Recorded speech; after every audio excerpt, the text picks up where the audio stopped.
Hello and welcome back to Deep Sleep Creep's YouTube channel. I hope everyone had a great holiday break and a happy new year. This is my first video of the new year and it is 6 true horror stories. So get comfortable and let's go deep.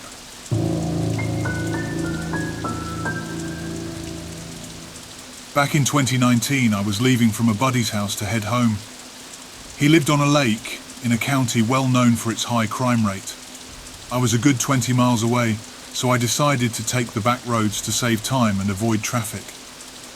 As I turned onto this mountain road, I saw a van off the side of the road. The doors are all open and the lights are on. It's well after midnight, which makes this encounter that much more strange. I slowed my manual car down to first gear, looking for a person or persons that may be hurt. Not a soul is around and the woods are quiet. I remember thinking, shit, I don't have cell service until the top of the mountain. I gotta call the cops. So I proceeded to go towards where I knew I would have cell service. Maybe going 20 miles per hour tops. I knew this situation was suspicious, but I also knew I wouldn't forgive myself if someone was in dire need of help. Unfortunately, it gets worse. No more than 3 or so miles away, the brush thinned on the roadside, so you had a better view of what's in the woods. I see movement, so I let off the gas, thinking I don't want to run over a deer and have it ruin my car. When, as I let off, a man, soaking in fresh blood, comes from the tree line and into the road. He's so covered in gore I couldn't tell it was a man at first. Needless to say, I was stunned, grossed out and in utter disbelief all at once. I couldn't believe what I was seeing. This couldn't be real, I thought. I blinked so many times thinking he would just go away, but he was still there. He stumbled out in front of the car and waved me down. I was in my ragtop, top down of course. He was yelling and grabbing at my door. I dropped into first gear and took off. Another mile or so I had cell service and called the cops. Guy was obviously hurt and his grab for my door scared me. There was a wide space on the mountain where I agreed to wait for the cops. They were there in under 10 minutes. While I waited, I put the top up, then locked the doors. An officer took my statement and he looked over my car with his flashlight. The guy from the woods left a bloody smear down my door. Another officer found the van, but couldn't locate the guy who came out of the woods. The cops let me go home and said they'd call if they needed anything further. I knew cops would say that and never call, so I really wasn't expecting a call. But to my surprise, within a few days I did get a call, saying the van was located, and they asked if I could describe the man. I described the man and helped out any way I could, but sadly, they never found him that night. And as far as I know, they never did. Apparently the van was stolen, and the cops concluded this guy banged himself up and took off in a panic. As far as I know, they never did track him down. To this day, I keep a lookout for a bloody man running out of the woods. This experience has stuck with me and not surprisingly caused me to have a little PTSD from it.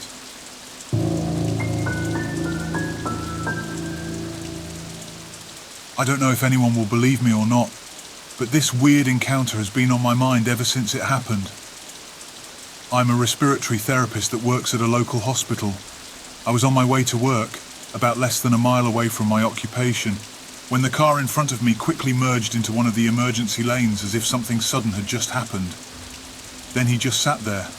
No hazards going off, nothing to indicate he planned on moving. I still had 20 minutes before I had to be at work. Assuming this individual may be in distress or have car problems, I decided to be a good Samaritan and help him. A decision, which I'll later regret. I parked on the shoulder off of the road and turned on my hazards. We exchanged eye contact and I gestured a wave, rolled down my window and asked, "Are you okay?" He seemed to have either not heard me or ignored me entirely, but he did seem to realize I wanted to help him. He gets out of his car at this point. Keep in mind we are on an extremely busy highway. I'm in my work scrubs, which tends to help people relax knowing they are with a healthcare professional. However, this was different. When he got out of his vehicle, I assumed he would have told me he was in some type of pain or something that caused him to pull over abruptly since he was driving just fine the entire time I was behind him. So I casually got out of my vehicle and walked over to the back end of his car. This is when I officially start a conversation asking if he's hurt. Is something wrong? All the basics. But the thing is, his eyes were cold. He had this body language to him that almost made him seem a little unhinged or skittish. He had not answered any of my questions, so I tried once more asking, "Hey man, we're in the middle of a busy road. Is there something wrong with your car or something going on with you?" He simply replied, "No." I started to feel this sensation of discomfort, like he wanted to do something to me but was restraining himself. So I continued to play it off. He didn't seem drunk or high, but he had these black beady eyes that I couldn't stop looking at. His bald head also made those eyes look more pronounced. It was as if he was just a vessel to something evil. I tried to continue the conversation. "Why did you stop, man? You don't want to get hit out here." He replies, "I don't know. I don't know where to go."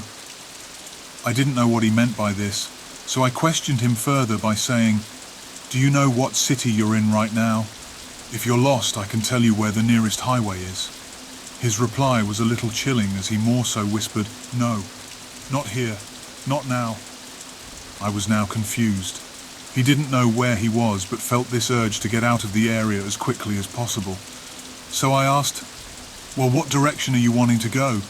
That way will take you north and the other way will take you south to Cincinnati." I explained to him. He asks, "What would you do in my position?" Now I have no idea what he meant by this. I simply said, "I don't know what kind of position you're in, man. Can you drive? The hospital I work for is within view and we don't have to go in. I just want to make sure you don't get hit." He agreed to follow me, but once I turned on my blinker to turn into the hospital, he completely stopped following me, pulled a U-turn and sped off. I know this isn't the creepiest thing in the world, but you really have to try to understand just how foreign and strange this behavior was. Each time we engaged in conversation, it was as if he was contemplating to tell me something but ultimately remained silent. From the looks of it, he drove a nice black Toyota. So I mean, he didn't have a broken down car or looked like he was a substance abuser. He just seemed incredibly nervous, and his fast motion gestures and twitches of all his body language has left me puzzled and still gives me shudders when I think about how he moved, talked, lack of response, declining any help, and not explaining a single reason as to why he just decided to park on the side of the road. A simple, "Oh, I'm just lost," would even be enough for me to feel better about the entire situation. He just seemed incredibly paranoid and hesitant. On top of that, the entire conversation led nowhere to his situation, or why he was acting so strange. I just wanted to make sure he didn't need help or get hit by a car. Anyway, I'll update you guys if I hear anything about a patient coming in later. He also has a face that is burned into my memory. I just got this gut feeling to leave but be as polite as possible.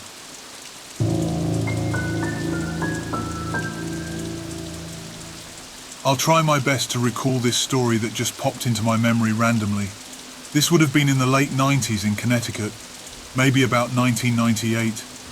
I was a teenager, and some of my friends had started getting their driver's licenses, so we did what any teen in the 90s did, and drove around with our friends looking for something to do in a small town. There were about 5 of us in a friend's car. I wasn't driving. I was on the passenger side in the back seat. We were riding around, listening to music, talking. No substances like drugs or alcohol were being used. We were on a dirt, windy road at night when suddenly the driver slammed on her brakes, and we watched as this creature crossed in front of us. Illuminated by the headlights, the creature was about toddler height, very, very pale, no clothing, bald, very slender. It paused briefly to look at us. I remember we all got dead silent. It passed the road so quickly and went into the woods. It walked on 2 legs. It was most certainly not an animal I'd ever seen, especially since it was bipedal. And it definitely wasn't a little kid. The only thing I can't recall is its face. I did see the creature, but from my seat in the car, my view was slightly obstructed. We were all silent for a few moments, processing what we'd seen. I remember another passenger whispered, "Dude, what the F was that?" We continued on in silence with the occasional, "Did you effing see that thing?" We kept the radio off at that point, and the driver started bringing us all to our homes. We were so creeped out we didn't feel like having fun anymore. We would occasionally bring it up, but overall never spoke a word about it after that. I've lost touch with all of them at this point. I'm in my 40s now, but we never did find out what we saw. This was before most of us had even home computers, let alone a cell phone or Google. Any ideas?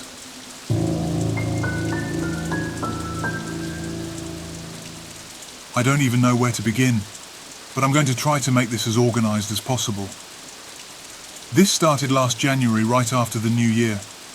I was walking home from school with a couple of friends, and we stopped at the library to get some more of our volunteer hours in. Maybe a half an hour after we got there, a man who looked to be maybe late 20s to early 30s had came up to the table we were sitting at and organising books, and asked if he could sit with us. We got weirded out and said no because he gave off an odd vibe, and he was an evidently grown man, so that was a little off-putting. We ended up just signing out and leaving shortly after that, because he just kept staring. We walked a few blocks and he didn't follow us or anything, so we knew it was safe to go home. That was the first incident. Nothing more happened that day. Until maybe a few weeks later, I was at home and the doorbell rings. My mum tells me to go get the door, so I do. And it's the same man that was at the library a few weeks ago. He had an Amazon package in his hand and said he was told to deliver it to me by hand, even though it was nothing important. And usually things just get dropped off at the door. Not to mention he was just wearing casual clothes, not like delivery driver attire or anything. So I thanked him and started to shut the door. But before I could fully shut the door, he told me to wait and said something along the lines of, "Nice seeing you again." Then he started asking me all these questions like how old I am, if I live here, who I live with, what school I go to, etc. I thanked him and ended up just closing the door on him and locking it. I told my mum and she wasn't too concerned, as she said he was probably just being friendly, but she said for me not to answer the door for packages anymore, and she would keep an eye on the cameras. That was it for a few days. Another incident occurred where maybe 5 days later, I was working at a restaurant and he comes in. And just my luck, guess who has to be his waitress? Me. I freaked out, but obviously, this is my place of work, so I had to somewhat keep my composure. I greeted him, and he starts making uncomfortable small talk again. I told him I'm on a tight schedule and asked for his order, and he ordered. Then I told him it would be out in a minute. I ended up going to the back, telling my manager the situation, and then she ended up going out there and giving him his food. I hid in the back for the remaining time until she said he was gone. She said he asked about me. I made sure she didn't tell him anything, and luckily she didn't. Then that same night, I was on my way to my car and someone honks. I look over and it's him waving me over to his car. When I tell you I jumped into my car so fast, that's not an understatement. I was too scared to drive home, so I drove around for a bit and did the 4 right turn trick until I felt safe enough to go home. Looking back on it, I know this sounds silly since he already knew where I lived, but when you're in such a scared state of mind, you don't think right. I went and told my mum, and she finally said this was enough and we can go to the police. They really didn't end up doing much of anything besides make a report of it, and said to keep an eye on it and keep them updated if any more issues come up. Because this could all just be friendly coincidences, and he hasn't done anything physical. Sadly, I ended up seeing his car a few more times at places I've been, but that could be a coincidence, so that didn't concern me that much. Until about maybe around 3 weeks ago, I was just getting done with dance and walking out of my studio when I noticed his car was parked directly in front of it. I panicked and I went back into my studio.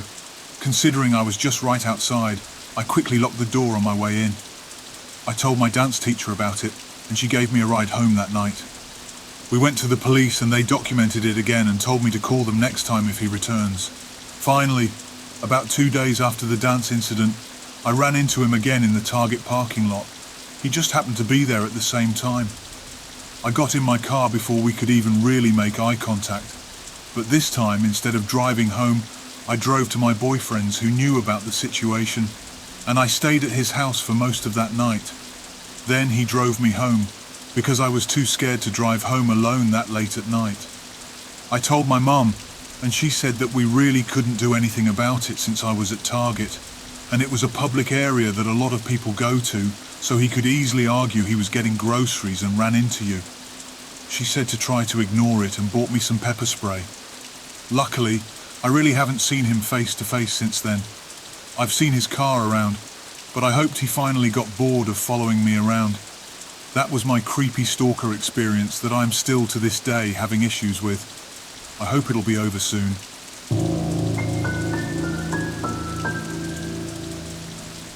This all happened about 5 years ago. Please forgive me if some details are left out, as it has been a long time. For starters, I grew up in southwest Canada where it was all farmland for miles and miles. I moved on to my cousin's and her boyfriend's farm in 2019 to live in the other house that is on their property. The house is fairly old, but I loved it. It wasn't long after I moved in, though, that I started to feel uneasy in the house alone. I would close every window when it got dark, as it felt like something was watching me through them every night. Eventually, I decided to get a puppy to keep myself company when my boyfriend at the time was at work or away from the house. It helped to have the company, but I always dreaded having to take her outside when it was dark. For some context, our house sat on the left side of the gravel road. At the back of the house there was about 10 meters of what you might call a backyard, and then there was the cow pasture and the cow barn.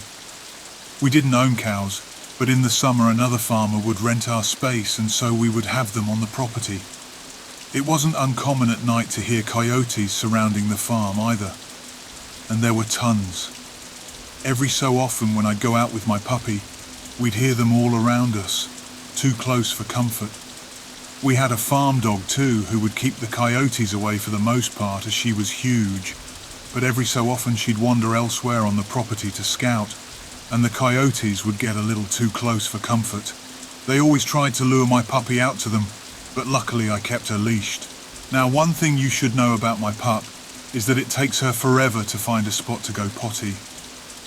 She would pace for at least 10 minutes, and that was only after finding a suitable spot. Sometimes we would be out there for damn near a half hour, just so she would go and not go in the house. Another problem of hers.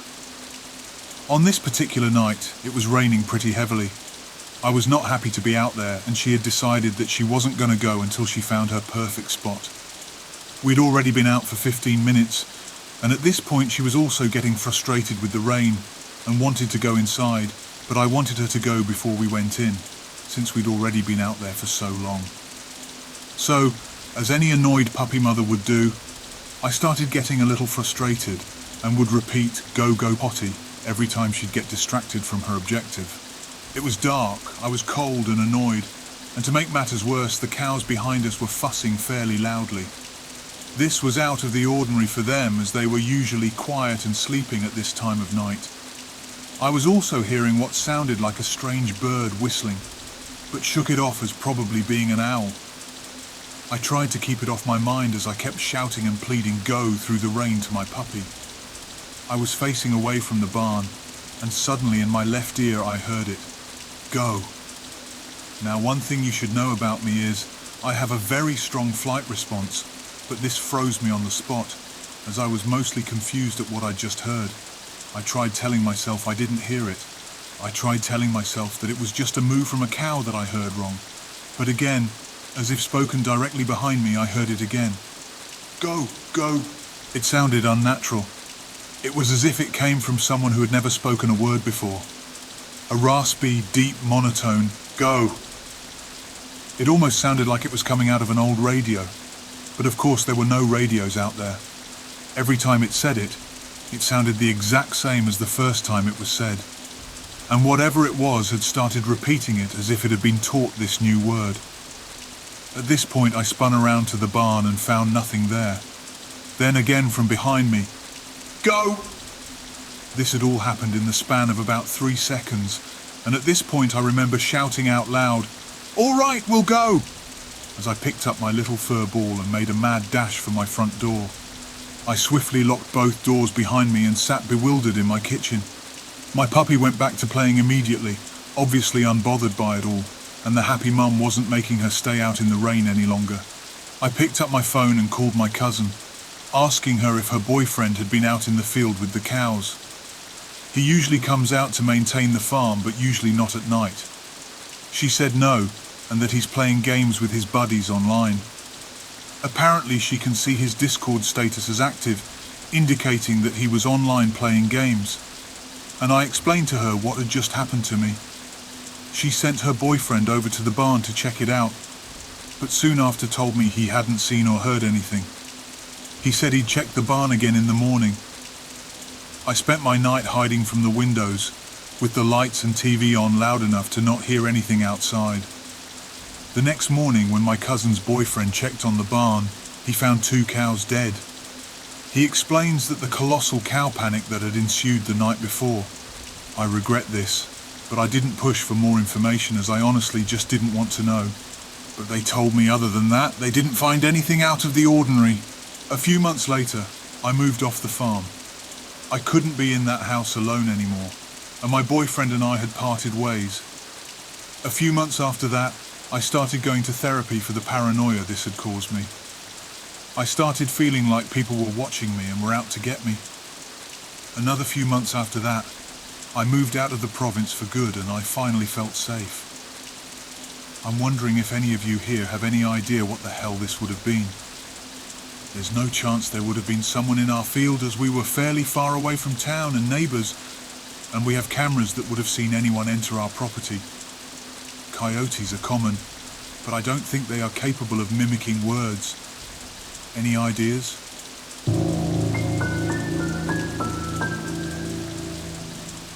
I don't know if I overreacted calling the police. I got home from work around 11 p.m. the other night. I went to go do my pretty typical after-work routine, check the mail, walk my dog, and eat some dinner. I went to go check the mailbox when I spotted a car sitting idle in my neighbour's parking lot. I've never seen this car here before. Headlights were on, and a guy was sitting in the driver's seat. I live alone, and my boyfriend was over to drop me off at home after work. I went to unlock my apartment door for him because he wanted to pet my cat while I was out walking my dog. I took my dog to her usual potty spot, which is a pretty sketchy area with minimal lighting, of course, right? And that's when the guy who was in the pickup truck got out and started to approach me in the dark. He pulled out his phone and asked me if I had seen the lady on his screen. He showed me a picture of a lady who I could barely make out as she took up maybe 1/6 of his phone screen. He kept getting closer and closer. As I kept telling him no, I don't know who that is. He insisted that she lived in this apartment complex in Unit 30. My apartment is nowhere near Unit 30, and it's on the other side of the complex. I kept backing away from him, and my dog could sense that there was something wrong with him and started to bark at him. She rarely barks until it's absolutely necessary. The more this guy talked, the more he creeped me out. He said he needed to know her location to make sure she's not a catfish and he's not a bad guy because his kid is in the car waiting for him, which I thought was a weird thing to say. At this point, I knew I had to get out of this situation, so I practically sprinted inside and went to go tell my boyfriend what had happened. I asked him to come out of the apartment with me to see if the car was still there, and it was. The guy had gotten back into his truck, but it was still parked in my neighbour's spot. While this was happening, my neighbour had returned home and asked the truck to move out of his parking spot, which he did, only to circle back 5 minutes later and park in the spot right next to my neighbour's car. This spooked the hell out of me, and I ended up dialing the local non-emergency line for some peace of mind. The cops came and I pointed to them the car. As they approached the car, he sped off. They decided not to follow him since he technically wasn't breaking any laws, but to call them again in case he does come back. If he does, they'll chase him down next time. Which annoyed me, but there was nothing I could do about it. My apartment has an extensive amount of security cameras due to the high crime rate in the area. I'm wondering if I should report this incident to the apartment complex and if I was justified in calling the police. Either way, it spooked me out that much where I felt I had to.